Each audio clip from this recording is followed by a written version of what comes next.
I've just arrived at Holme Fen, on the outskirts of Huntingdon. I don't know where this is going to go. This is my first vlog, pretty much. If you know me already, you would know that I do a Lens from the Fens podcast alongside the work which is under the name Pinfall Photographic. But in terms of actually recording with a video camera, I've never done it before. I think the last time I did it was when I was at college, recording like my project updates, and that was literally sitting in my room, having a camera set up on the tripod and just speaking into the camera. So this is definitely new.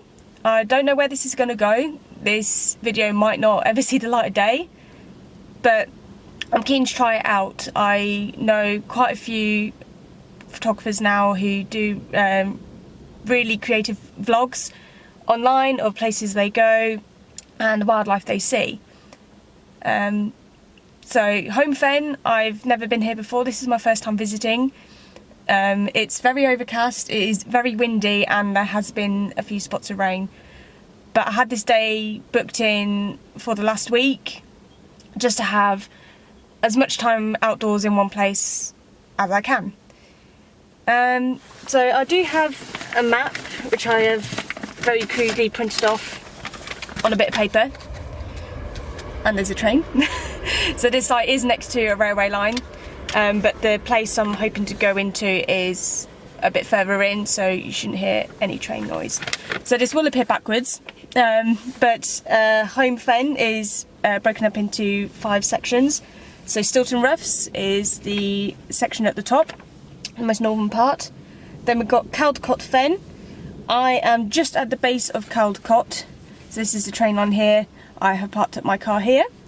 And then the middle compartment is Holme Lode Covert, which is like the main area, the largest bit of forest in this area. And then Middle Covert, and then Jackson's Covert right at the end.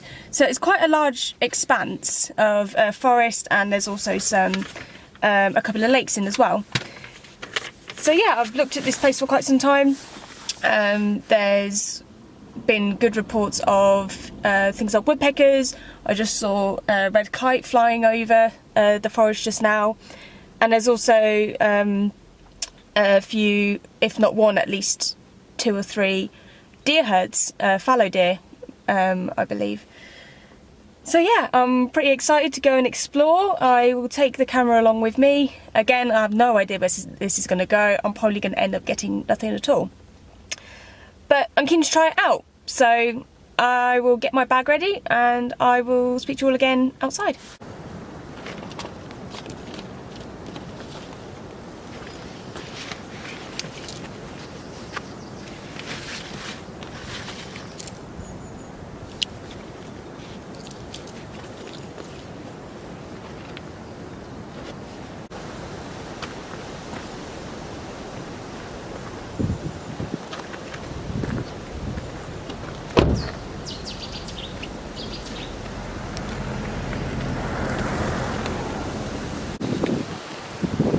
Just while I was getting ready, I heard a bird just in here, which I believe to be a Chetty's warbler. So that's a very good sign to begin with. I do have a track down here, but I'm going to have to sort of get my bearings and see where it leads, because I don't want to end up going down somewhere where I'm not allowed. So I'll see where it goes. So to better introduce myself, my name is Lydia, and my full-time job is as a product photographer, but in my spare time I do wildlife photography. I've been doing it definitely since my college years, so probably about 7 years I've been just doing wildlife photography in my spare time. And it's sort of in the last couple of years that I've really wanted to get more out of my work, and all of it's pretty much based in the Fens, so there's an awful lot of wildlife, even though a lot of people might think that it's just really flat and has no wildlife whatsoever, but it's the total opposite. There's so much wildlife that a lot of people don't really know about, but now and again I'll travel to areas just outside of the Fens and places like this, so it's not totally flat. But yeah, there's just loads of different sorts of habitats for all sorts of wildlife. So yeah, that's what I enjoy doing. And like I said, the Lens from the Fens podcast was sort of another way to share about my experiences, because I've had so many wildlife experiences that are embedded in my mind for a very long time. So I thought doing a video, even if the weather isn't very good,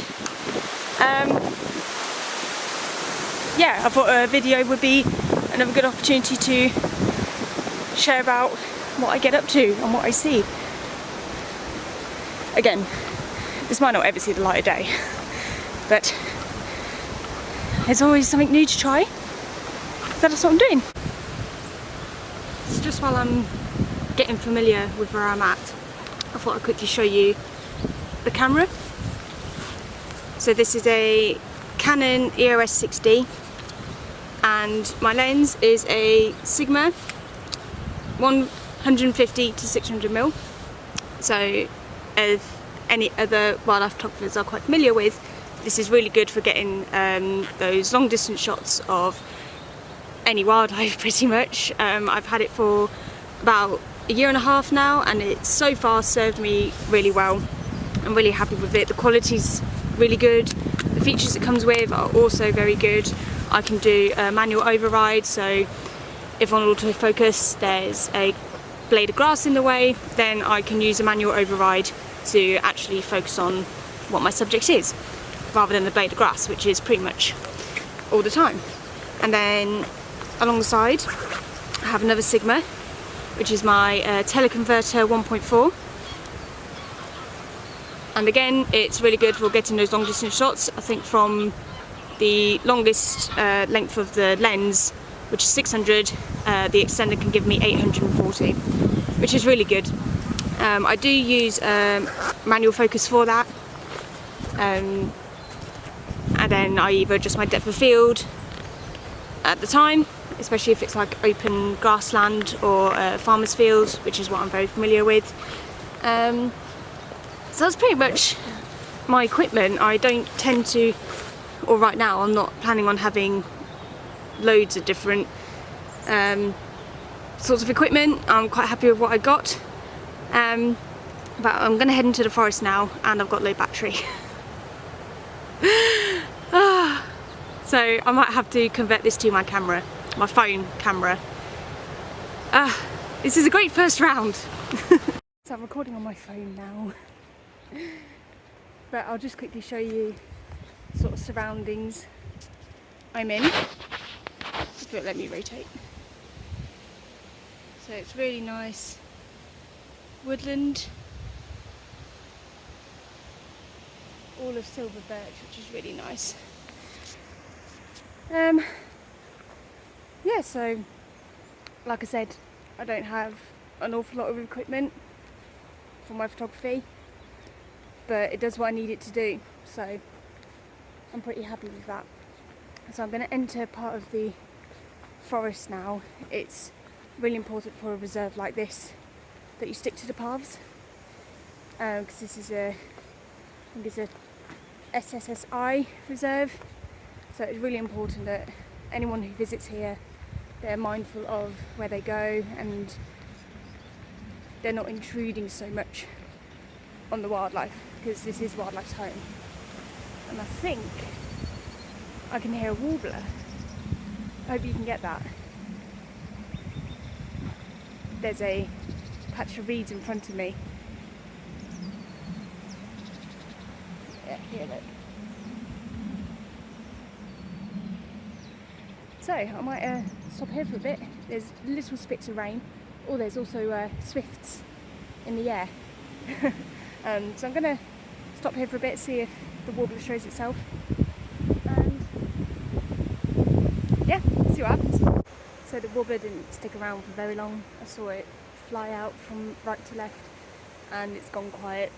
I think because of the wind it's a bit hard to make out as well in terms of how I want to take the picture basically. The reeds are moving quite a lot, and I think because of where the warblers normally sit, which is sort of lower down, I won't be able to get sort of the shot that I need. So I've just come across a track which leads into the forest. See what we find.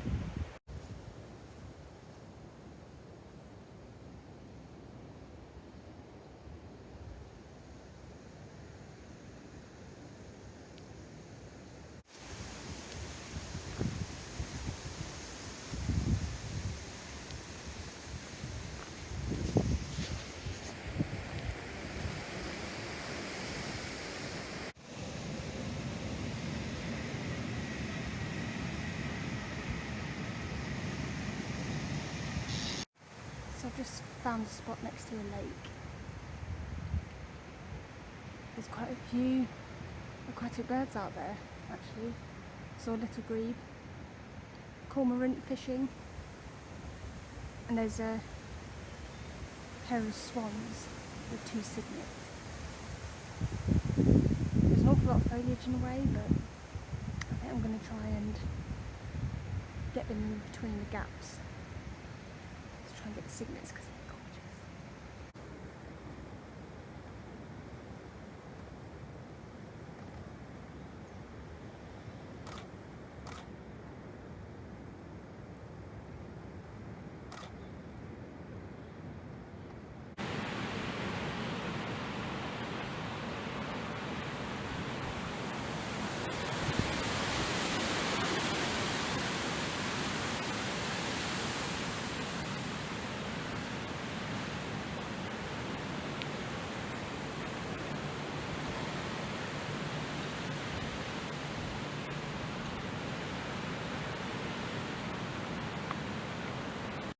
The swans are getting closer. There's a really good clearing next to me, but the swans are feeding the cygnets. They're coming into view, so I'm going to try and get some more pictures.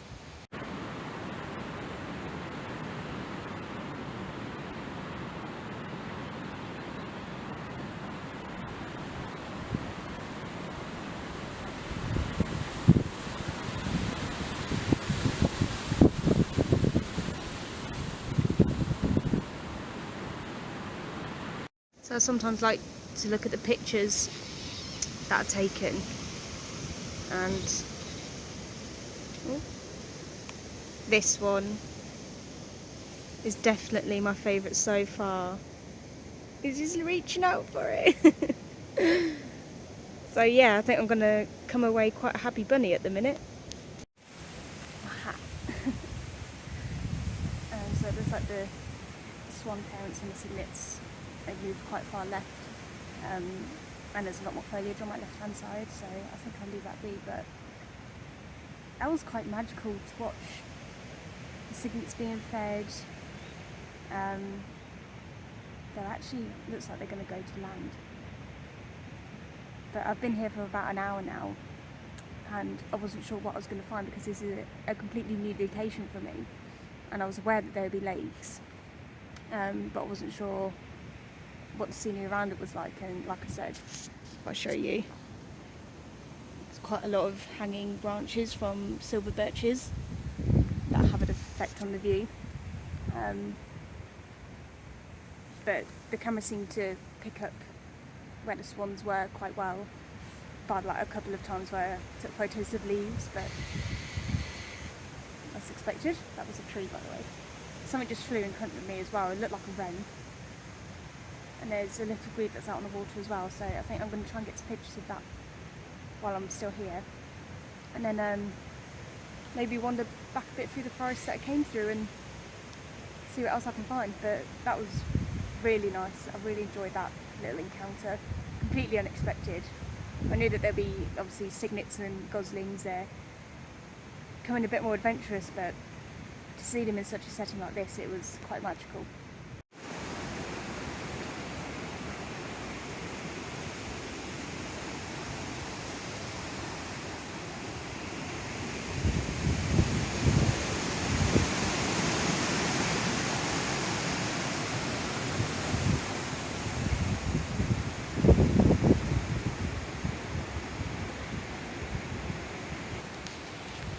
Just come across this fungi. It goes right up this tree. There's like multiple areas.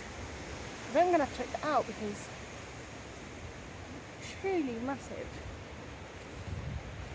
Like compared to my hand.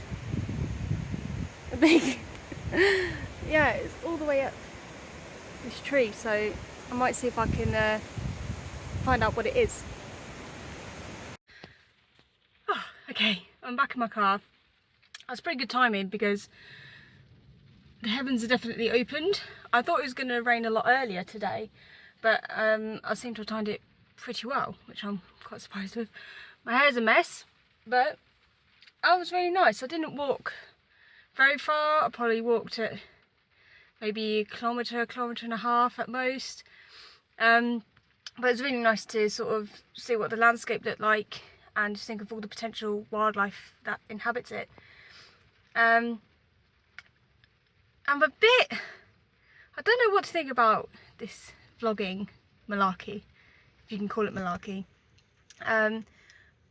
Because when I see other vloggers that I follow, they're quite at ease with either vlogging what they do every day, and they're probably used to it, but because this is so new to me, I'm finding it quite difficult to both do recording on my camera and then trying to photograph as well. It's hard to sort of juggle the two, especially when unexpected encounters happen and you sort of think, oh, do I want to record this or do I want to photograph it? So it's something to think about. As I said earlier, I had low battery on my actual camera, so I had to resort to my phone, which isn't the best way to start out, but if I feel as though I can do it, I'll definitely do it again. But it's just thinking about what's best for my photography and whether or not going down the vlogging venue is right for me. There's a train coming, so I'm not going to leave for a little while. I'm going to get my bag sorted and have a quick flick through my images, and if there's anything that I've edited and I'd like to show you, then I'll probably put them up at the end of this video. I have no idea how long this is. It's probably only like 5 minutes long. But like I said, it's something new. If it doesn't work out, then at least I tried. So I guess I'll say thank you for watching this probably very short video. And let's see where this goes. Bye.